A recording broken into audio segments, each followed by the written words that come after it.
Gente, boa noite. É um prazer ter todos vocês aqui conosco, tá?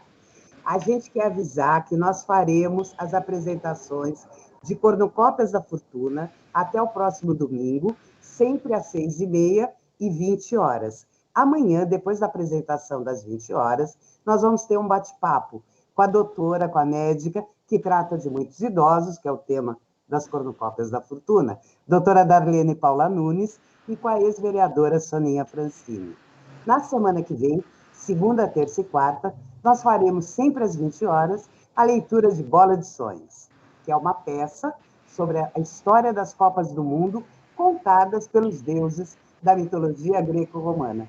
A gente queria convidar todos vocês a estarem presentes. É com muito prazer que hoje nós vamos fazer um bate-papo, tá? Com o advogado, ex-ministro da Justiça, José Eduardo Martins Cardoso, e com o escritor e jornalista Oswaldo Faustino. Estão aqui com a gente também dois atores da peça, que vocês acabaram de assistir, o Walter Breda e o Eduardo Silva, e a Thelma Dias, que é a atriz da companhia, coordena a companhia junto comigo, e que também é atriz de Cornucópias da Fortuna. Todos são atores de Bola de Sonhos, tá? Eu queria começar, a Thelma está encarregada de receber as perguntas e as colocações de vocês para botar na roda, tá? Eu queria pedir desculpas que o Zé Eduardo, quando foi convidado para estar aqui, avisar que nós faremos as apresentações de Cornucópias. Eu estou me ouvindo em algum lugar, mas tudo bem. O Zé Eduardo me falou que teria um problema hoje, um compromisso às 10h. Então, ele vai ficar conosco até às 9h40, mas a gente vai aproveitar a participação dele nesse tempo. Zé, suas colocações, muito obrigada por estar aqui conosco. Olha, boa noite a todos, a todas. É um privilégio estar com vocês. Eu só peço desculpas por essa questão do horário, que para mim seria uma delícia estar com vocês até a hora que as coisas terminassem. Infelizmente, esse final de ano é uma loucura. Eu não podia deixar de atender um pedido da minha querida amiga de tantos anos, Puc, a Graça, querida amiga que eu adoro. Então, olha, primeiro, muito obrigado. Segundo, foi um privilégio, Breda, assistir essa peça. Eu gostei demais. Eu assisti hoje ela na hora do almoço, né? Eu fiquei... Eu acho que eu ainda não digeri essa peça totalmente, Breda. Quero dizer, francamente, porque ela é forte. Ela é plurissignificativa, não do ponto de vista apenas interpretativo, mas do ponto de vista temático, né?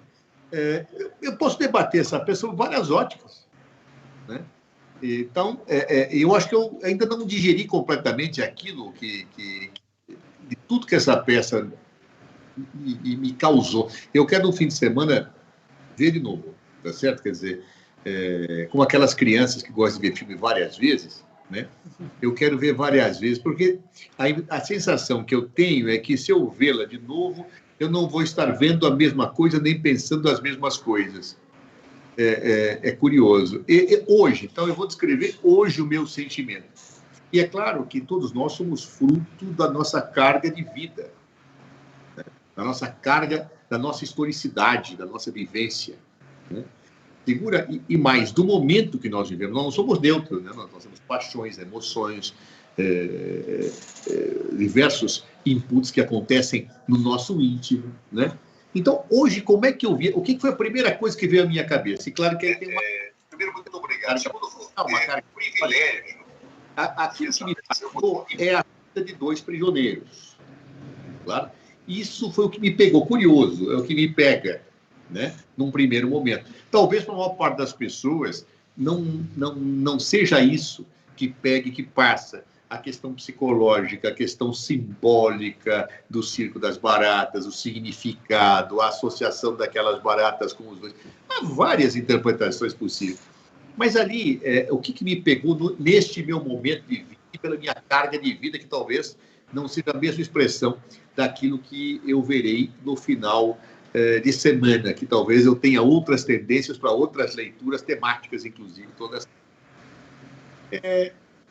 Uma das coisas que sempre existiu dentro de mim, e no período da justiça me pegou muito, era a questão prisional. E a questão prisional, ela pode ser discutida em tese ou pode ser discutida em concreto. Discutida em tese, no campo da criminologia, no campo dos estudos que se fazem, as sanções restritivas de liberdade, elas não têm nenhuma eficácia efetiva do ponto de vista da reinserção social. Eu não falo de um sistema atrasado que nem o nosso, que me lembra um pouco aquela celinha no porão em que as pessoas não podem tomar banho de sol e que perdem a noção do tempo.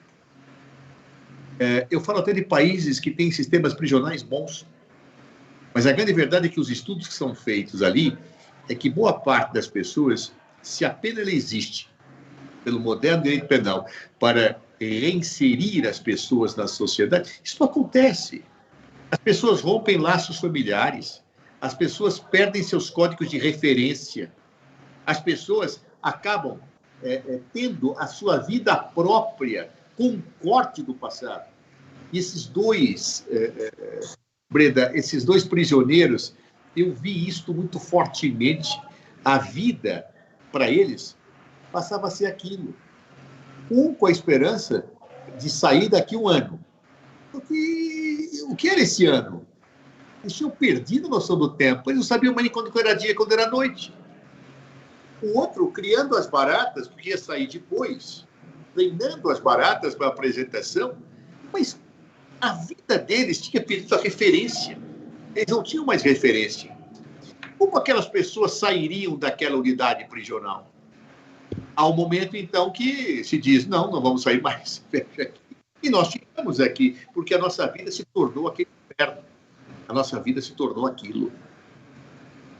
As baratas, elas tinham um significado, foram criadas e depois tinham que morrer para criar outras, porque aquilo era uma coisa interminável. Aquilo passou a ser a vida deles.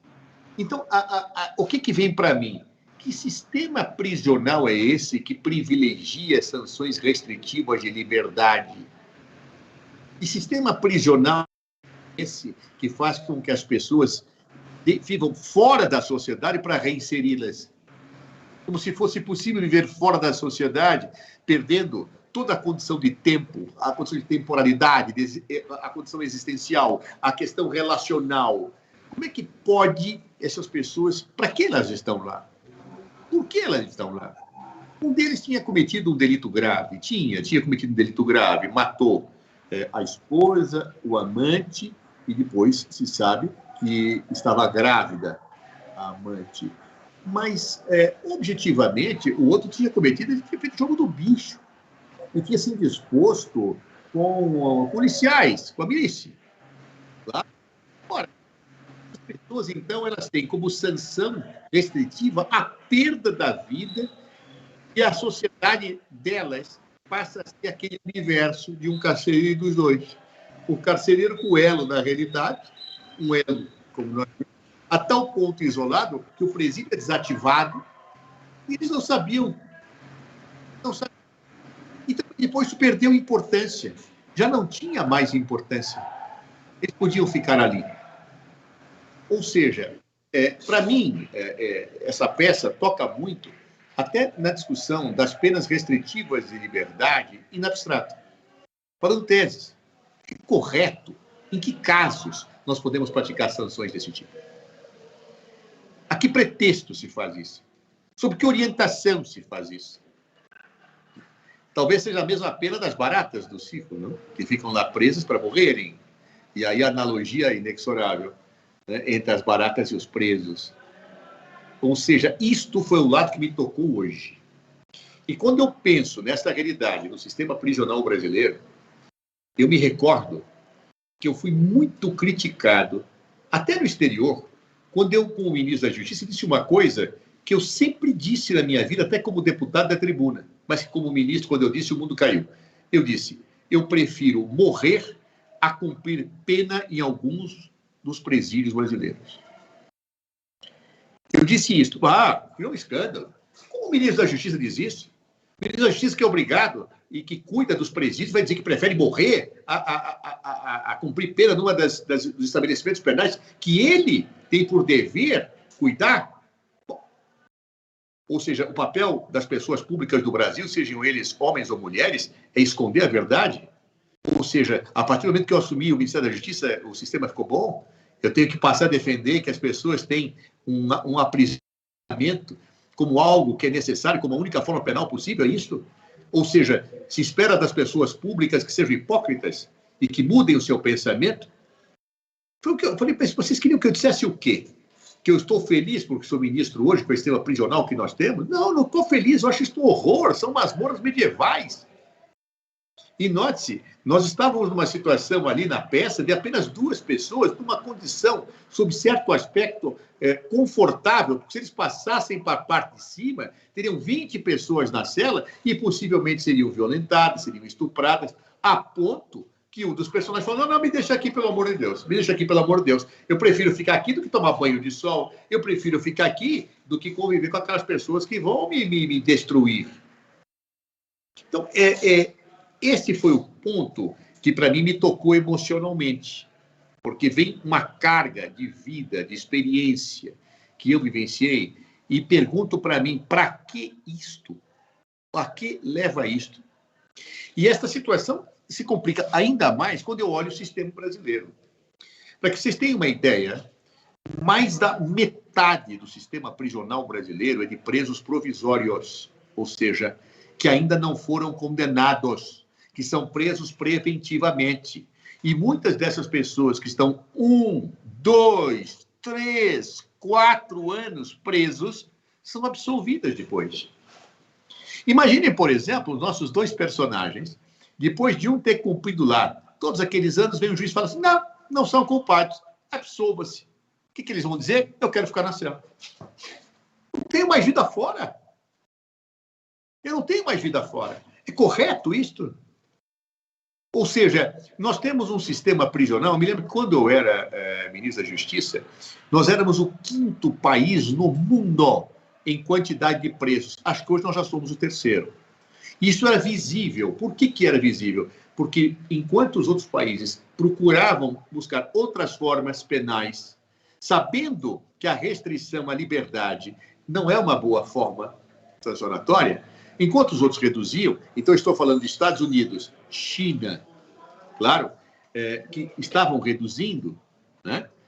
O Brasil subindo. Então já passamos a 3º.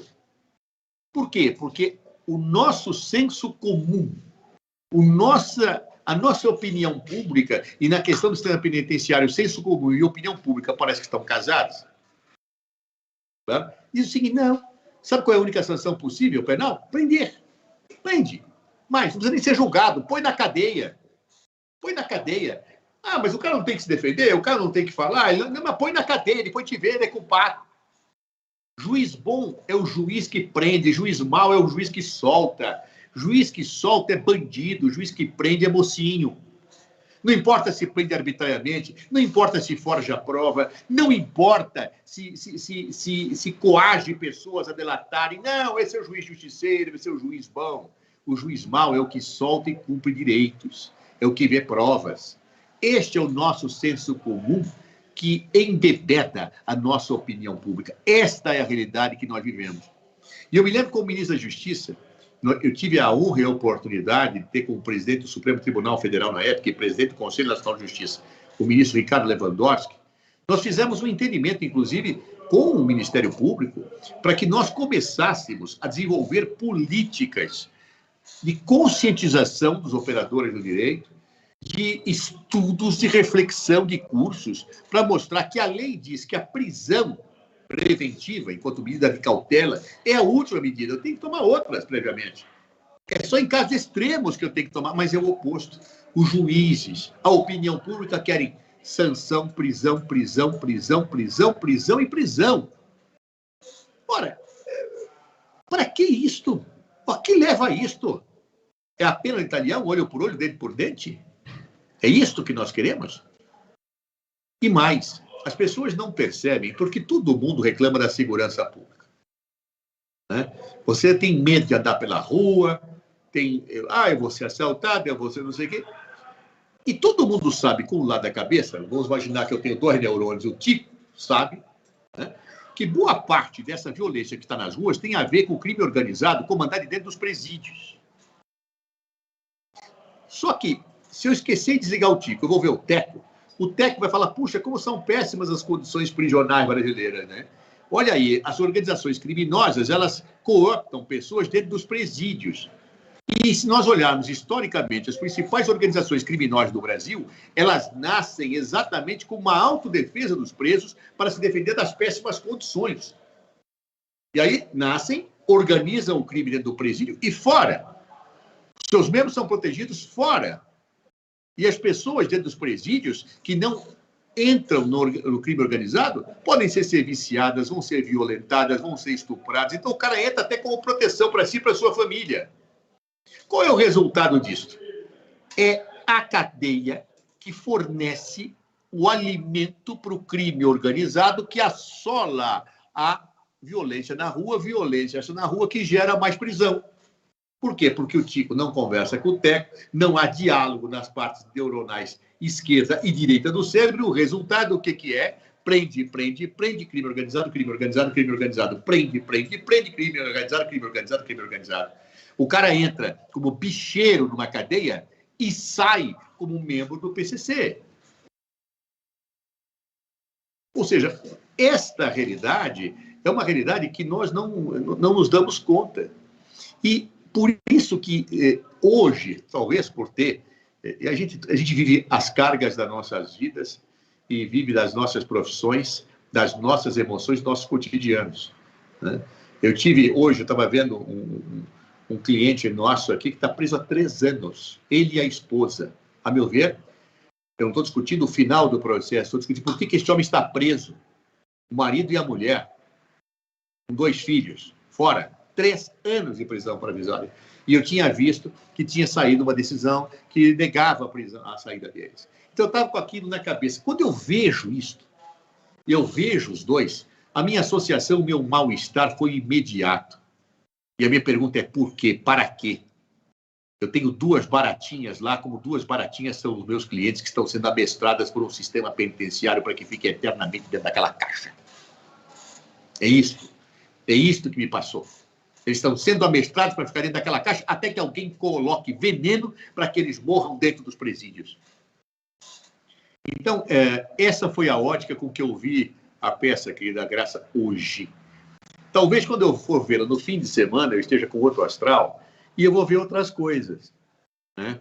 Eu vou ver... Aliás, o desempenho, Breda, magnífico seu e do colega. Eu fiquei impressionado, assim, eu conheço vocês o talento, a expressão, né? Quando a gente vê bons atores, a gente fica feliz da vida, né? Essa é uma outra ótica dessa peça. Que brilho da interpretação, Breda, que você deu àquele personagem. Que brilho, que alma, né? Entusiasmante, emocionante, inebriante, né? Isso tudo vendo, né? Eu vou ver novamente a peça no fim de semana. Eu não sei o que eu vou refletir. Hoje eu pensei sobre o sistema penitenciário, me fez mal, me deu engulhos, né? Eu acho que talvez no fim de semana eu veja uma outra dimensão poética, explore mais a analogia entre a caixa, o circo e aquilo, revendo diálogos, revendo sutilezas, revendo a luz acesa, revendo a privada, revendo tudo aquilo que é focado nessa peça. Eu talvez possivelmente tenha outra leitura, mas a minha leitura do dia hoje foi essa, ditada pela minha história de vida, ditada pelas contradições da minha profissão e por aquilo que eu vi. Eu não posso dizer que eu me senti deprimido vendo a peça, não pela peça que é de um brilho incrível e de um texto fantástico, mas por aquilo que ela representa nesta carga de um sistema prisional e de um prende, bandido bom a bandido morto, que é algo que mexe muito com... Aliás, não aguento mais ouvir falar esse negócio de gente de bem e gente do mal, né? Aquele é só uma pessoa do bem e outra pessoa do mal. Não suporto mais isso, de ver esse tipo de fala, né, que nós temos tido aí nesses momentos horrorosos que nós estamos vivendo no Brasil no dia de hoje. Então, diante disto tudo, eu vou, no fim de semana, rever esta peça num outro momento, talvez depois de tomar um sol, né, tomar uma caipirinha, não no meu escritório, depois de ver uma sentença criminal, né, uma decisão criminal, e seguramente terei outras interpretações, porque isso é a riqueza do teatro, essa é a riqueza da arte. Quando você escuta uma boa música eu nem sempre eu tenho sensações, porque a música que me toca, mas nem sempre são as mesmas. Nem sempre são as mesmas, porque eu não sou o mesmo. A música pode até ser a mesma. A interpretação não é a mesma. E eu também não seria o mesmo. Me lembra lá o Heráclito de Éfeso, que eu dizia: ninguém toma banho no rio 2 vezes, porque eu não seria o mesmo e a água não será a mesma. Eu, quando for ver esta peça novamente, eu não estarei vendo a mesma peça, porque não seria eu o mesmo. E aí, eu vou depois ligar para minha amiga Graça. Você sabe o que eu descobri nessa peça? Eu vi outra coisa aqui nesta peça hoje. Outra coisa me chamou a atenção. E terei muita satisfação nisso. Porque realmente, fica aqui meus cumprimentos ao autor da peça e este elenco maravilhoso. E Breda, teu desempenho foi apaixonante nesta peça. Meus parabéns do fundo do coração. Fiquei extremamente entusiasmado. Então, obrigado. Foram reflexões, assim, mais uma socialização de angústia que eu estou fazendo, porque foi o que me veio na peça, e essa é a vantagem da arte, né?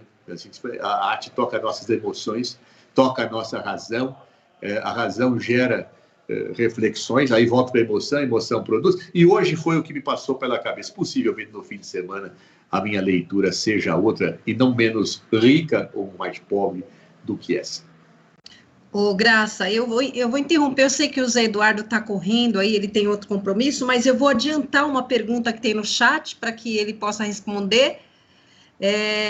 Desculpem quem fez as perguntas antes, daí daqui a pouco eu volto, mas é porque o Zé Eduardo vai sair daqui a pouco. Então, a Fernanda Condorito, ela pergunta: José Eduardo, quem ganha mais com os presídios nessas condições? Os políticos ou os poderes privados? Eu acho que ganha, assim, sinceramente, é uma magnífica pergunta. Ganha mais as organizações criminosas, porque elas passam a ter alimento para a sua ação. Vamos ser sinceros. O Estado não ganha com isso. Por quê? O custo de um presídio é caríssimo. A maior parte das pessoas não sabem. Construir um presídio tem o mesmo preço do que mantê-lo por um ano, ou seja, o preço da construção é o preço da manutenção. Então, quando eu ministro, a Dilma Rousseff tinha uma grande sensibilidade pela questão prisional, porque ela foi presa há 3 anos, né? E logo que eu assumi, eu peguei o problema de Pedrinhas, que foi um horror. Eu fui para o Maranhão e ali tinha tido uma rebelião em que presos tinham sido decapitados e a cabeça deles tinha sido transformada em bola de futebol, numa briga de facções. Estavam jogando futebol com as cabeças. Eu fiquei horrorizado com aquilo. Dilma me ligou, me mandou chamar, falou: escuta, veja quanto dinheiro você precisa para não ter superlotação. Trabalhe no seu limite operacional máximo. Eu falei: presidenta, a senhora tem toda a razão, eu prefiro investir dinheiro em outras coisas. Falei: sim, você vai ter o dinheiro para investir em outras coisas, mas nós precisamos construir presídio. Você concorda? Falei: concordo. Não dá para ter 30, 40 pessoas dormindo numa cela, cortando cabeça e jogando bola de futebol com a cabeça, não é? Ou seja, vamos. Então, eu fiz para trabalhar no meu limite de capacidade operacional, o meu Departamento Penitenciário Nacional, passando as verbas para os estados. Dilma me deu 1 bilhão e 100 milhões de reais para construir presídios, isso em 2011. Cedo eu percebi, primeiro, que eu ia passar para os governos estaduais, e os governos estaduais não queriam. Queriam, mas não queriam. Tinha superlotação, mas muitos governadores não queriam construir presídios. Por quê? Porque iam ter um custo de manutenção igual ao dinheiro que eu passaria deles um ano. Além disso, eles tinham um problema. Apontar a área em que seria feito o presídio. Nenhuma cidade quer ter presídio. Ninguém quer um presídio para chamar de seu. Essa é a grande verdade. Então, diante disso, ninguém queria indicar área, porque era um problema político. O cara perde voto. Fazer presídio perde voto, não ganha. Perde o voto de quem está dentro e perde o voto de quem está fora. Então, você finge que não está vendo o problema. Tá? Esta realidade é pior, porque a velocidade operacional, um presídio para ser construído demora, tempo médio, 5 anos. Então, eu percebi que investindo 1 bilhão de reais, eu não ia entregar uma cela no primeiro mandato de Dilma Rousseff de 4 anos. O que eu consegui entregar eram as celas que os presídios tinham sido contratados do governo Lula. Mas eu conseguiria entregar, no meu plano todo, 60 mil unidades. É dar para dedéu, né? Só que o meu déficit já estava em 350 mil. Quando eu terminasse a 60, meu déficit ia estar em 450. Enxugar gelo. Enxugar gelo. Então, o que eu precisava? Eu precisava parar com prende. E, naquele momento, o Eduardo Cunha propõe, e quase aprova na Câmara, aprova no Senado, a redução da maioridade penal. Aquilo explodiu os presídios brasileiros. Explodiu os presídios brasileiros. Era uma irresponsabilidade total. Mas a população queria a redução da maioridade penal. E não adiantava a gente falar, discutir racionalmente, apontar. Então, você vai me perguntar, quem que sai beneficiado com isso? O Estado não é. O Estado não é. O que gasta doidado, o custo de manutenção é altíssimo. A população não é. Porque essa realidade prisional é que gera o crime, que assola as ruas. Quem é que sai ganhando? Eu acho que só as organizações criminosas, porque elas conseguem carne fresca para alimentar o tráfico de armas, o tráfico de drogas, o tráfico de mulheres e a violência nas ruas. É o único ganhador que eu vejo, eu não vejo outro. É um jogo de perde-perde para o Estado, para a população e para todos. A Cis Santos, ela emenda a pergunta perguntando se você vê uma solução, talvez a curto prazo ou a longo prazo, não sei. Olha, é mais fácil cair um governo do que mudar uma cultura. Uma cultura não se muda por decreto. Enquanto nós não colocarmos um elemento pedagógico crítico para a sociedade, que não é assim que o problema da segurança ou prisional se resolve, você não tem como. Você não tem como. É aquilo que eu falo, o juiz que prende arbitrariamente é aplaudido na rua, vira herói, vira até candidato depois. Agora, aquele que fala, não, eu vou cumprir a Constituição, não, eu vou fazer direito, eu não vou dar prisão preventiva. Esse é o bandido, é o delinquente, é o comprado, é o vendido. Então, juízes e juízas são seres humanos, eles são exprimidos pela opinião pública. Ninguém gosta de ser vaiado permanentemente.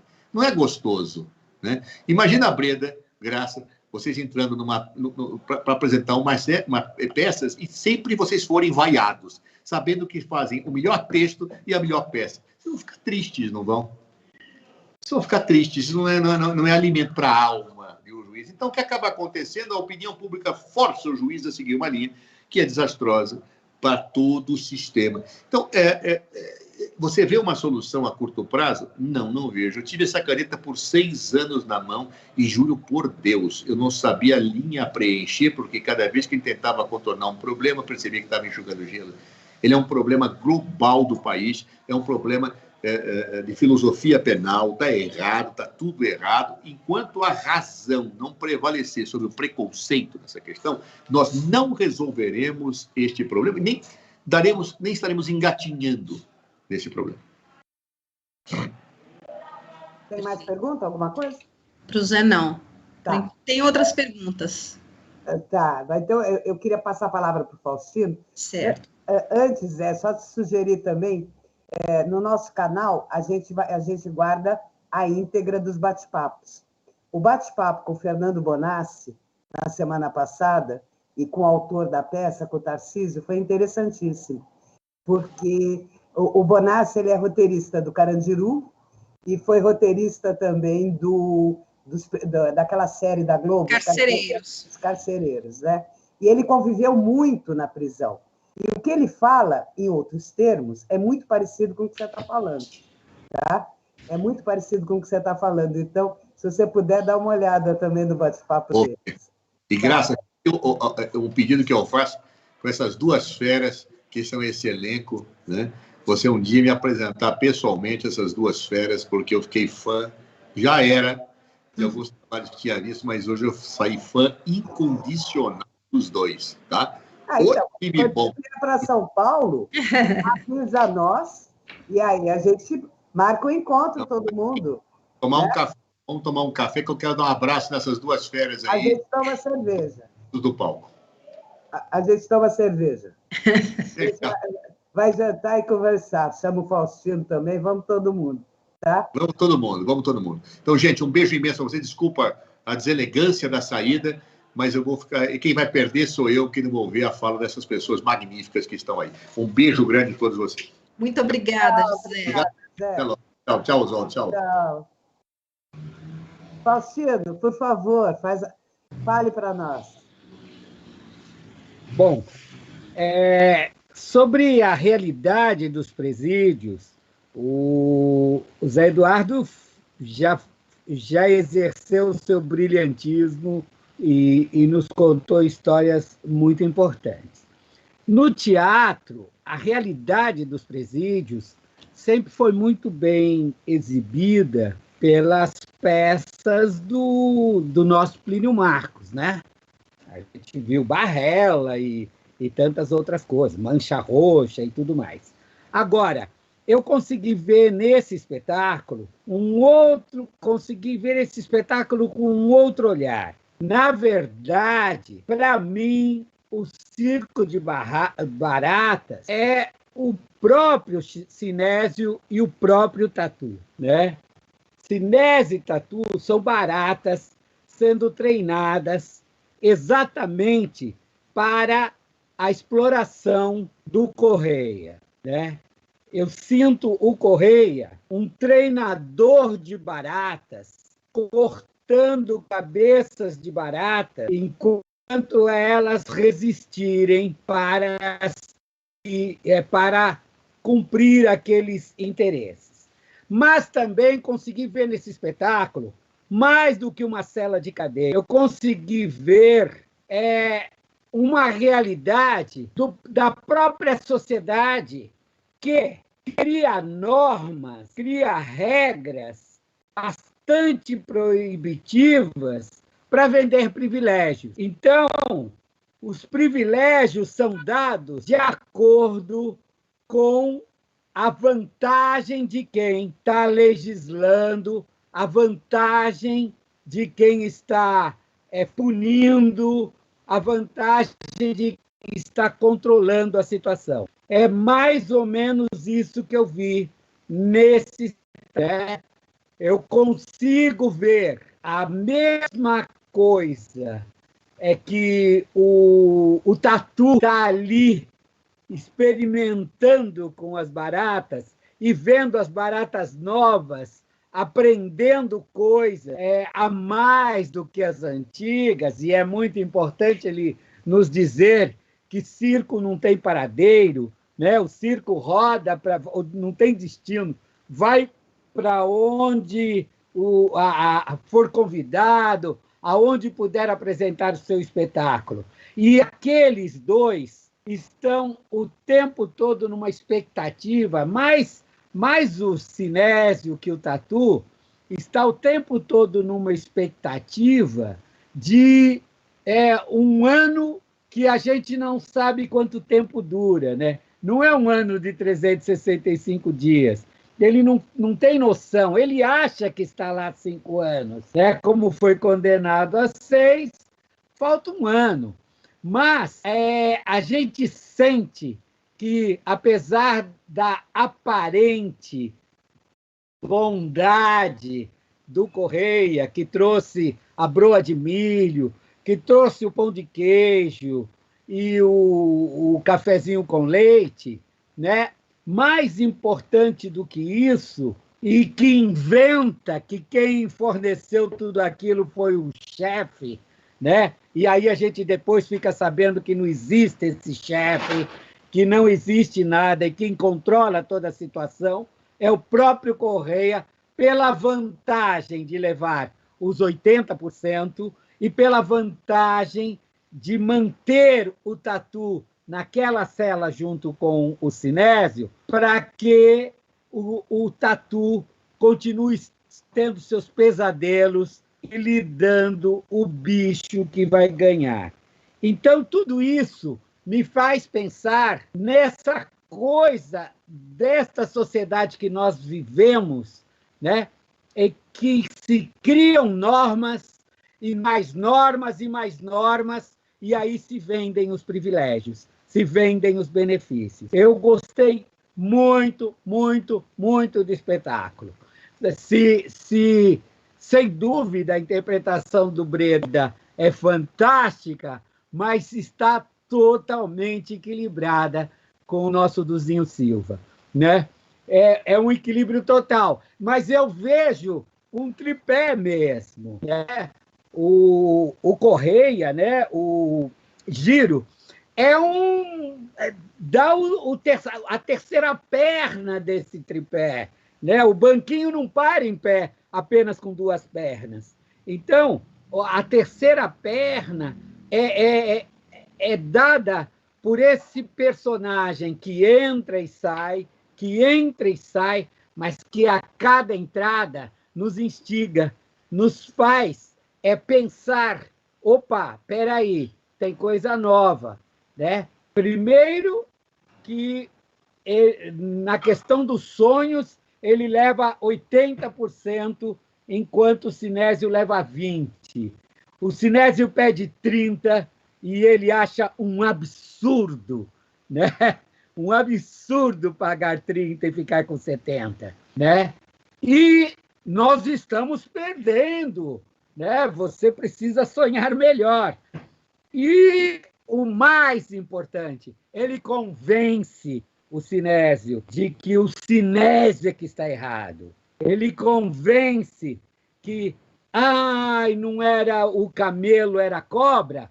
Pô, mas como é que você fica me dando bicho errado? Então, é um jogo que tem tudo a ver com a nossa vida, não dentro da cela de uma cadeia real, mas da grande cela que é esta sociedade. A peça mais recente que eu fiz, Graça e Thelma, foi Liberdade Enjaulada, do Will Damas, e exatamente o meu personagem falava sobre isso. Essa celona que fizeram aí fora, a gente não consegue entender. Então, para que eu vou sair da cadeia? O meu personagem já tinha cumprido pena e não queria sair da cadeia. É como aquele personagem do Milton Gonçalves no filme do Carandiru. Ele também não queria sair, porque o que ele ia fazer lá fora?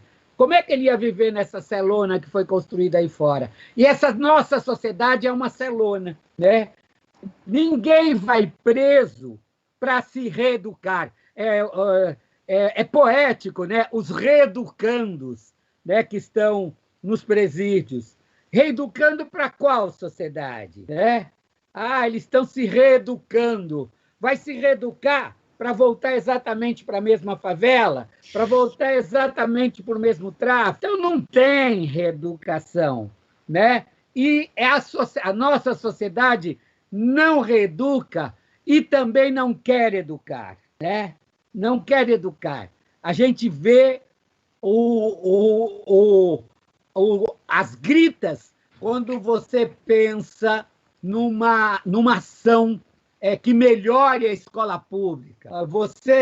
A gente viu a grita quando saiu a Lei 10.639, que falava em trazer história afro-brasileira e história da África, e trazer história da cultura afro-brasileira. A gente viu a grita, 5 anos depois, com a 11.639, que era a cultura dos povos originais do Brasil. Tudo isso ninguém quer. Eles querem a mesma sociedade. Eles querem exatamente as mesmas baratas. Né? Querem manipular esse ciclo, seja dentro da cela, seja fora da cela. Eles querem ganhar e só ganhar às custas dessas baratas. E, vez por outra, corta uma ou outra cabeça, porque, enquanto tiver água no corpo, a barata sobrevive. Né? Então, enquanto nós tivermos água em nossos corpos, podem cortar a nossa cabeça e a gente vai sobreviver. O Correia faz o jogo da bondade e do terror, né? O tempo todo ele está fazendo esse jogo com o Sinésio e com o Tatu. Né? Acho estranho isso, porque um tem nome e o outro tem apelido. Né? Eu gostaria muito de não polemizar em cima disso, mas tem um texto do Ney Lopes que diz que os artistas negros não tinham nome. Nós tínhamos Noite Ilustrada, Mussum, Grande Otelo, todo mundo tem apelido, né? Vassourinha e Gordurinha, sei lá. Enfim, né? E parece que essa tradição foi mantida nessa peça. Os brancos têm nome, e um tem nome, outro tem sobrenome. Mas eu não vou criar essa polêmica, não. Eu vou continuar falando do privilégio, da venda de privilégio. Isso é, sim, o mais importante nesse, né? Jogo, né? E o jogo de não te permitir entender se é dia ou se é noite, quanto tempo esse bendito cinese está lá por causa de um troço chamado jogo de bicho, né? Aliás, o tráfico só conseguiu dominar as favelas depois que o jogo de bicho foi encarcerado, né? A gente sabe disso. A gente sabe que com o jogo de bicho, com os bicheiros, você não tinha pouca violência, não. Você tinha morte, você tinha outros tipos de violência, mas o tráfico não entrava, né? O tráfico só dominou as comunidades a partir daquela grande perseguição ao bicho, né? E o bicheiro era o padrinho de todas as crianças das favelas, né? E o traficante não se preocupa se vai ou não batizar crianças, ou se vai atirar na mão e no pé, ou no pé, como a gente vê em Cidade de Deus, né? É um problema, né? Ou seja, prende os menores delinquentes e deixa a população à mercê das facções, à mercê da crueldade do traficante, né? Do chefe do tráfico e tudo mais. Eu acho que era isso que eu tinha para dizer, sabe, Thelma, sabe, Graça, sabe, Walter, sabe, Du. Eu acho que é isso. Eu estou à disposição para perguntas. Faustino, deixa eu só te esclarecer uma coisa. Não está no texto, o autor não indica que o tatu seja feito por um ator negro. Tá? Inclusive, não era essa a distribuição original dos papéis. Tá? O Edu, não lembro se o Edu já estava naquela primeira leitura, Walter, que o Walter ia fazer o tatu, o Breda ia fazer o tatu. Aí teve uma leitura, na época que o Loureiro estava dirigindo, que a gente está batalhando para montar esse texto há muito tempo. A gente ia fazer uma leitura, o Walter ia ler o tatu, eu não lembro mais quem, acho que ainda não era o Edu, ia ler o Sinésio. Aí, na hora, o diretor falou, ai, Breda, dá para você ler o Sinésio? Entendeu? A gente até achou meio sacanagem, porque o Breda tinha se preparado para fazer o tatu. Aí o Breda, como esse ator sem nenhuma experiência, né, e sem nenhum talento, pegou o texto do Sinésio e leu divinamente. E aí Divinamente. O diretor falou, pode deixar, você vai fazer o Sinésio. Tá? Então, Graça, Oi. Graça, deixa eu só te dizer uma coisa. Quem estava respondendo sobre presídio, falando a coisa séria, era o Cardoso. Eu só estou aqui para fazer provocação. Não, tudo bem, eu só estou te respondendo que isso aí foi completamente aleatório. E depois o Edu se apaixonou pelo tatu, entendeu? E queria fazer o tatu. Não, mas eu quero dizer que negros e brancos, eu entendeu? quero dizer que a direção do Cardelíquio é brilhante, é muito boa, porque você manter a atenção da gente por 1 hora, né, dentro de um espaço sem grandes opções, sem grande movimentação.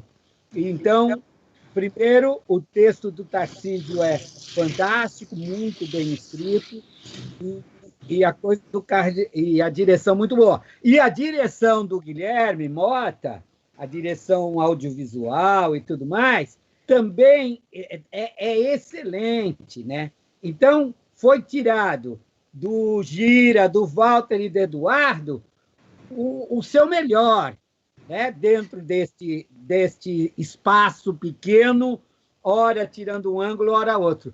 E quero dar os parabéns para as gotas, os pingos caindo no vaso sanitário que conta a passagem do tempo, né? Então, cada vez que dá aquele blackout e fica aquele sonzinho da gotinha, tim, tim, tim, aquilo mostra a passagem do tempo. Parabéns ao Duzinho, que conseguiu sentar no vaso sanitário com as calças abaixadas, sem a menor preocupação. Me lembrou aquele menino, o George Washington, do Bando do Olodum, que naquele Opaió, na série, explode a casa, o casarão que eles vivem, e ele está no vaso sanitário, né? E eu estava na Bahia nesse tempo, e todo mundo que encontrava Jorge na rua falava: "Ah, eu te vi!" e falava a palavra, né? No vaso sanitário. Então, era muito legal. Então, o ator tem que se entregar mesmo. E foi brilhante Eduardo Silva ali, dando para a gente toda essa sensação de que estamos todos dentro da cela, todos tendo que defecar publicamente, né? É uma humilhação que não tem limites. Deixa-se de ser humano e vira-se barata. Perfeito. Deixa eu só te cumprimentar pelo Lima Barreto aí, que está atrás. Ele está aqui me acompanhando. Lindo. Ele tem... Lima Barreto é a minha paixão eterna, né? E ele está aqui acompanhando. Na verdade, isso é um calendário, e dependendo do que eu estou fazendo, eu viro um personagem. Mas tem outros personagens aqui. Thelminha tem mais perguntas, né, e colocações. Por favor, Thelma. Tenho sim. A deusa Rita, ela faz uma associação e alguns comentários falando sobre essa questão da pandemia e como a gente também ficou fechado, cada um no seu universo, todo mundo... E ela pergunta se a peça foi escrita durante a pandemia. Eu queria, Graça, que você falasse um pouquinho sobre esse processo, como que foi essa questão do texto, né? Não, Deusa, minha querida, prazer ter você aqui com a gente. Essa peça foi descoberta por mim em 2014, tá? Eu fui membro de um júri da Funarte, eu representava São Paulo na região Sudeste, e a Funarte promoveu um concurso nacional de dramaturgia. E esse texto se inscreveu, né? E nós avaliamos nós tivemos 269 textos para avaliar. E eu gostei demais do Circo de Baratas. Apesar de não ter papel para mim, eu sou meio egoísta, né? Eu gosto de peça que tem papel para mim. Mas a peça era tão forte, tão boa, e ela me fazia, né, fora tudo que já foi colocado pelo Faustino e pelo Zé Eduardo, ela me fez pensar nas minhas prisões, nas minhas comodidades, naquilo que você não arrisca na vida por medo. E aí prefere ficar em situações humilhantes a arriscar, a buscar coisas novas, né? Então, eu achei que era uma peça importante. E aí nós selecionamos essa peça, Cornucópias da Fortuna, que também, eu espero que vocês todos assistam, né? A gente tem mais só 6 sessões até domingo. Cornucópias da Fortuna e Mau Encontro, que nós montamos presencialmente em 2019, nós do grupo escolhemos para montar. E estamos batalhando para fazer essas peças desde 2015.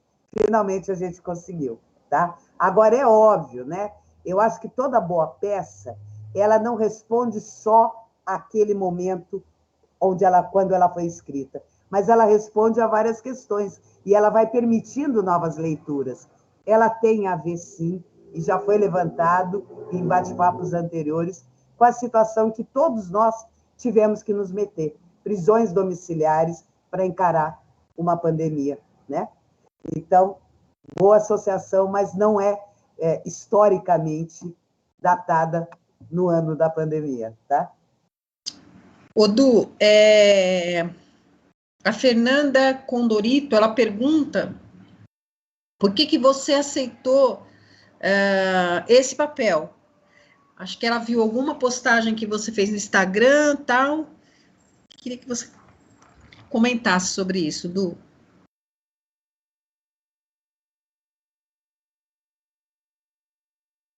Tá mudo. Tá mutado, Edu, desmuta.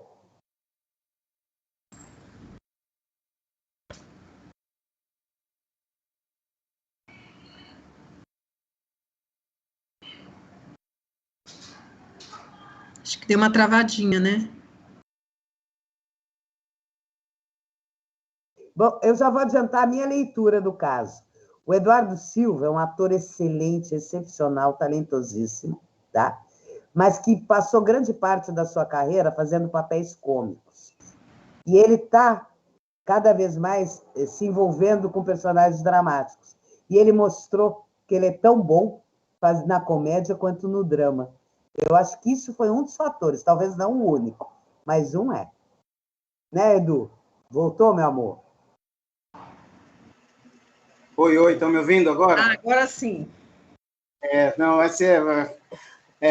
ou não entra a câmera, ou não entra o som, ou não entra sei lá o quê. Primeiro, eu quero dizer que eu estou muito feliz de poder estar aqui hoje, porque eu consegui estar na primeira apresentação, né? E no outro debate eu não pude estar, e nesse eu fiz de tudo para não marcar nenhum compromisso hoje à noite, porque eu queria muito estar nessa sala de conversa com o Faustino, que para mim é uma das pessoas mais importantes, intelectuais negras, vivas no Brasil. Eu gosto muito, muito do Faustino. Em todas as postagens que eu fiz, as 6 postagens que eu fiz do Circo de Baratas, em cada uma eu ficava colocando uns 3, 4, 5 elogios para o Faustino, e se eu fizesse mais 20 postagens, iriam ter mais 3, 4, 5 em cada uma delas. Então, eu estou muito feliz de estar aqui com o Faustino. Respondendo à pergunta da Fernanda, querida, é que é o seguinte, né?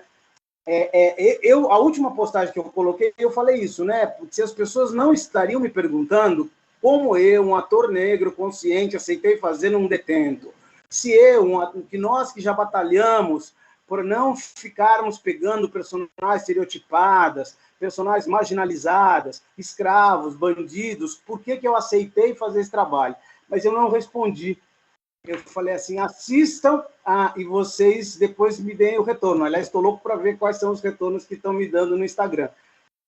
E assim, primeiro a Graça já explicou, né? Não era para ser um ator negro para estar fazendo a personagem.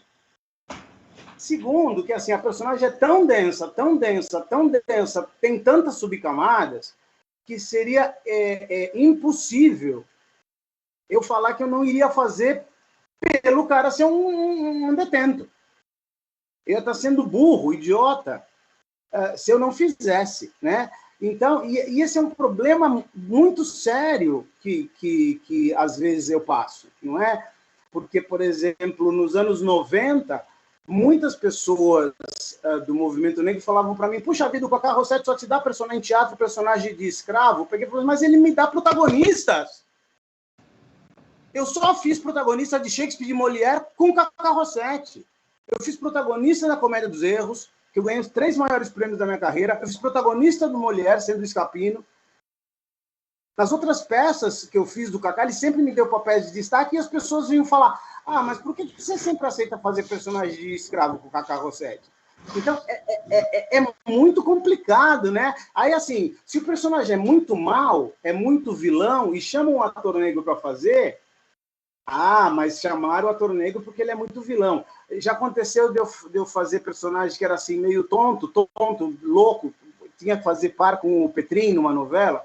Aí o Fernando Rancoleta me ligou e falou assim, Edu, tem que ser um bom ator para fazer par com o Petrinho, que o Petrinho é um super ator. Você topa fazer, o personagem era meio Lelé da Cuca, né? Meio um mendigo Lelé da Cuca. Tanto que eu estava esperando uma vez, sentado assim na praça, esperando para filmar a externa, um cara da técnica foi falar com o assistente de produção, falou, nossa, aquele cara ali não é o Eduardo Silva, ele virou mendigo. Aí eu falei assim, cara virou mendigo. Aí eu falei assim, chamaram o ator negro para fazer mendigo porque era mendigo. Não, o Regoleta ligou para mim e falou assim, Edu, a gente precisa de um bom ator para fazer par com o Petrin. Então, é muito complicado essa coisa de você negar. O problema é só chamar a gente para fazer bandido marginal e escravo. Uma das batalhas que nós estamos tendo enquanto artistas, atores e atrizes negros é porque que em época de escravidão só mostra negro em situação de escravo, sendo que nós temos Luiz Gama, Cruz de Souza, Teodoro Sampaio, um monte de gente que não está na situação de escravo, Rebouças, né? Então tem muitas pessoas que não estão na situação de escravo e sempre mostra a gente só na situação de escravo. Lógico, não dá para eu não fazer escravo, nem bandido, nem marginal. O problema é só me chamarem para fazer isso, né? É só me chamarem para fazer isso. Então, isso é uma coisa muito complicada. Então, respondendo a pergunta da Fernanda, né? Por que eu aceitei fazer? Porque o personagem é muito desafiante, tem muitas subcamadas, foi dificílimo construir essa personagem, e eu fiquei muito, muito contente. Mas esse é um problema que eu passo desde os anos 80. Nos anos 80, tinha me chamado para fazer uma série na Bandeirantes, que eu ia fazer um Trombadinha. Nos anos 80, eu era jovenzinho, né? Eu ia fazer um Trombadinha, mas era só pegar a carteira e sair correndo. Eu peguei e falei assim, não, para fazer isso não precisa de ator. Pegar a carteira e sair correndo. Pode pegar uma pessoa que não seja ator. O primeiro episódio da Joana, que a Regina Duarte estava deixando de fazer uma mulher e foi fazer uma série que era a Joana, que ela era uma repórter, eu fiz o episódio de abertura, que eu fiz um Trombadinha, que foi na mesma época que pisotearam o Trombadinha no calçadão e mataram o Trombadinha linchado. E o episódio foi em cima disso. Ela foi fazer entrevista com o Hélio Bicudo. Por que esses meninos não têm luz no fim do túnel? Por que eles não são reformados? Por que e na delegacia eu tinha uma cena peitando a Regina Duarte, falando assim, dona, não é bom a senhora falar que a senhora se enganou, porque eu vou sair daqui e a gente pode se encontrar de novo. Ela falou, você está me ameaçando, moleque? Um papel maravilhoso. Vem o povo falar, por que você fez Trombadinha? Por que você fez Trombadinha? É muito complicado. É muito complicado. Então, tem esses três motivos. Tem a coisa de estar agora pegando personagens mais densos, que foi o que a Graça falou. Tem a coisa de ser um personagem com muitas subcamadas. E tem uma coisa de estar discutindo tudo isso. Nossa, essa análise que o Faustino fez foi muito brilhante, né? Trazer um texto, ele acaba sendo universal quando ele sai do micro e vai para o macro, né? Quer dizer, como que você pode discutir numa cela a sociedade que está sendo decapitada por líderes incompetentes, e a sociedade está sendo decapitada, está sendo usada como baratas e sendo manipuladas por um líder que é totalmente incompetente, que é, no caso, um líder louco, como o Corrêa, né? Esse paralelo que o Faustino fez é só quem é um gênio para fazer mesmo. Prazer, Faustino, estar contigo. E na Bola dos Sonhos, ele é um Dioniso, o Eduardo Silva. Na Bola dos Sonhos, eu sou Dioniso, né? Na Bola dos Sonhos, eu sou Dioniso. Agora, para não ficar parecendo que a gente está fazendo panelinha, Breda, você está sensacional, cara. E pode falar isso para o Gira também, né? Vocês conseguem formar os três pés do banquinho. Deixa eu falar. O banquinho não fica em pé. Deixa eu falar uma coisa. O Breda era outro, que eu ficava elogiando em tudo quanto é postagem, ficava elogiando o Breda. Que prazer que é Deixa eu falar. Com esse fera, como é bom colega de trabalho. Estão me ouvindo? Estão me ouvindo? Então, deixa eu falar uma coisa assim, na contrapartida. A minha bronca é não ter uma cor de pele para fazer o Lima Barreto. Eu gostaria muito de fazer esse cara. Esse cara é fantástico, mas eu não queria ser um branco fazendo Lima Barreto. Eu queria ser um mulato, escurão, fazendo Lima Barreto, esse maluco maravilhoso que nós tivemos, né? Que a história brasileira teve. Fazer o quê? Né? Tem uma pergunta para você no chat, viu, Breda? A Fernanda Condorito ela pergunta qual a maior dificuldade de fazer um teatro nesse formato para YouTube. A maior dificuldade é não ter você na plateia, olhando a gente. Acho que a maior dificuldade do ator de teatro de fazer é a falta do público. Claro, a gente se vira, é uma outra linguagem, é uma coisa... Aliás, essa linguagem que apareceu, que está tão em voga agora por conta da pandemia, é uma das lições da pandemia, né, que nós vamos aprender, é uma coisa muito interessante. Fazer o circo de baratas, por exemplo, eu achei uma solução maravilhosa da tela, da coisa e tal. A pena que nós não tivemos um tempo maior para burilar ele com enquadramentos, com corte, para limpar mais um pouco. Mas é uma outra linguagem.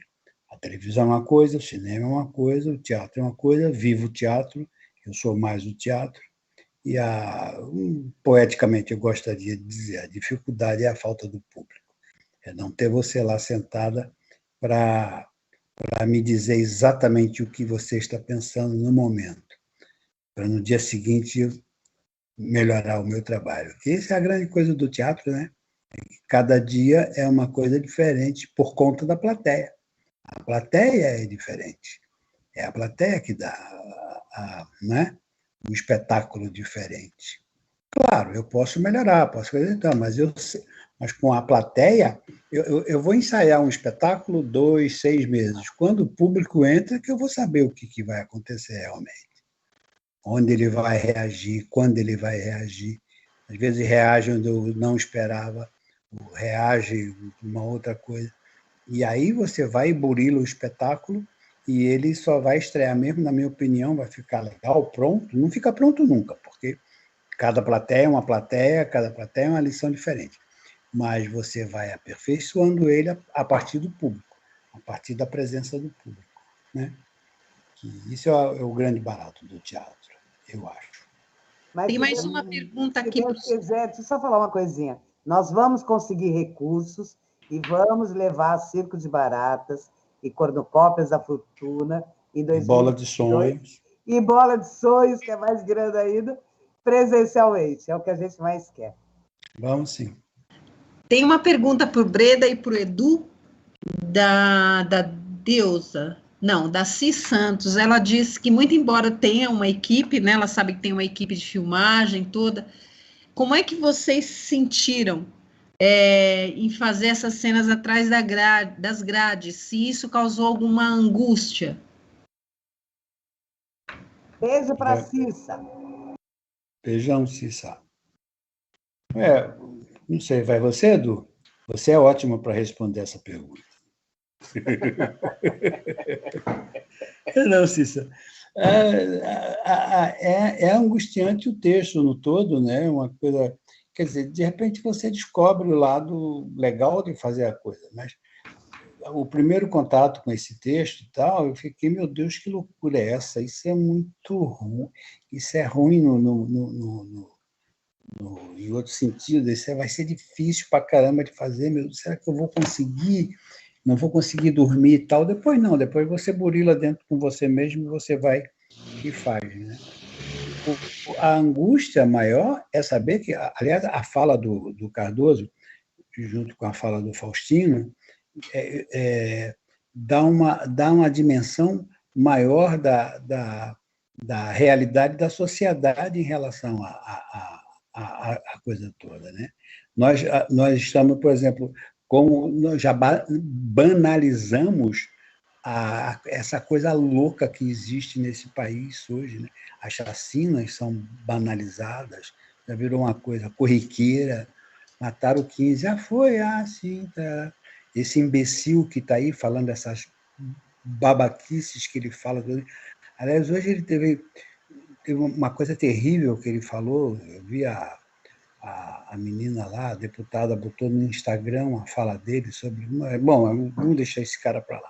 Mas o que eu quero dizer é o seguinte, é que quando o prisioneiro resolve ficar na cadeia, preso, porque é mais legal ficar lá preso, eu acho que a sociedade está tendo esse raciocínio, entendeu? Em relação à coisa estúpida que acontece no país. Entende? Vai ficar assim mesmo, porque milhões de pessoas votaram no discurso que esse cara teve, é assustador. Isso é o grande, a coisa que assusta, essa prisão que está se tornando. Vocês entendem o que eu digo? Eu sou meio confuso para falar as coisas que eu penso, mas é mais ou menos por aí. Eu acho uma coisa muito assustadora tudo isso aí, essa prisão que a gente está, que a sociedade está tendo, aceitando isso, entendeu? Aceita. Eu vejo o jornal e digo, cara, olha que loucura que isso está sendo dito, que o pessoal e o cara enche o tanque de gasolina e vai para a praia, entendeu? Com a gasolina do preço que está, né? E vai comer churrasco. Travou. Então, de uma certa forma, você entende o que eu digo? Que é uma aceitação da coisa, do absurdo, desse cotidiano. Isso me assusta muito. Eu acho que eu fugi completamente da pergunta da moça, né? Mas me desculpe. Não, o que eu acho que foi bem assustador assim, para a gente foi assim, o tempo, né, escasso que a gente teve, né, na primeira reunião eu já falei disso, né, tanto de ensaio quanto de gravação, foi uma coisa bem diferente. Normalmente a gente ensaia o espetáculo 2 meses, 3 meses, a gente tem pouco tempo, né? Gravar sem público também é bem complicado. Mas nos ensaios a gente ficava tentando, nós quatro ficávamos tentando a entender, né, por trás do texto, qual que seria a lógica, que não é lógica, dessas personagens, né? E uma das coisas que eu comentei, que eu sempre falei, que a deusa Rita também falou, é que o Correia, ele é mais preso que os dois que estão presos, né? Isso é uma coisa tão legal que a deusa Rita disse, quer dizer, porque os dois, pelo menos, né? Isso eu tinha falado no primeiro dia, quando o Dalpra estava também. Os dois, pelo menos, eles se fazem companhia, né? Por mais que o Tatu não seja meio abilolado, e que o Correia tem um sonho. O Sinésio tem um sonho, o Sinésio ele tem um sonho. O que mantém as pessoas naquela situação, ou pira da cabeça, enlouquece, acha que vai sair fazer um circo, né? Ou fica louco, ou um sonho, né? O ideal, né? Ideal. E aí, o Correia ele não tem ninguém, né? Ele não deve ter ninguém, porque, na verdade, se ele vive num sistema por que ele mantém aqueles dois lá? É super solidão. É super solidão, né? Então, e aí a gente ficava tentando, nos ensaios que a gente teve, justificar a lógica que teriam esses três loucos, né? Esses três solitários, esses três sem cabeça, né? Uma cabeça pirou de sonhar, outra cabeça deu tilt, outra cabeça sonhava e foi em função da solidão. Isso foi bem interessante, esse processo de mesa que a gente teve, que foi virtual. Gente, eu acho que foi muito legal, né, o bate-papo, né? Eu acho que não tem mais perguntas. Eu queria só convidá-los, reiterar, que nós vamos fazer as últimas sessões de Cornucópias da Fortuna, às 18h30 e 20 horas, a partir de amanhã, sexta, sábado e domingo. Queria convidá-los para assistir. E amanhã a gente vai ter um bate-papo com a Soninha Francini e a doutora Darlene Paula Nunes. Foi lindo, tá? O público de hoje, a participação, as colocações. Os nossos convidados foram geniais. Muito obrigada, Faustino. Você sempre, como diz o Edu, é um gênio. E eu agradeço muito, Edu, ter colocado você nas nossas vidas, porque a gente está fazendo uma parceria bonita e, se Deus quiser, vamos fazer mais ainda. Projetos não faltam, né? Muito obrigada.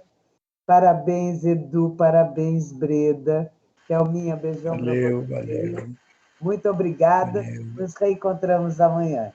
Tchau, gente. Obrigadão. Beijo. Tchau, gente. Boa noite. Obrigada. Boa noite. Boa noite. Música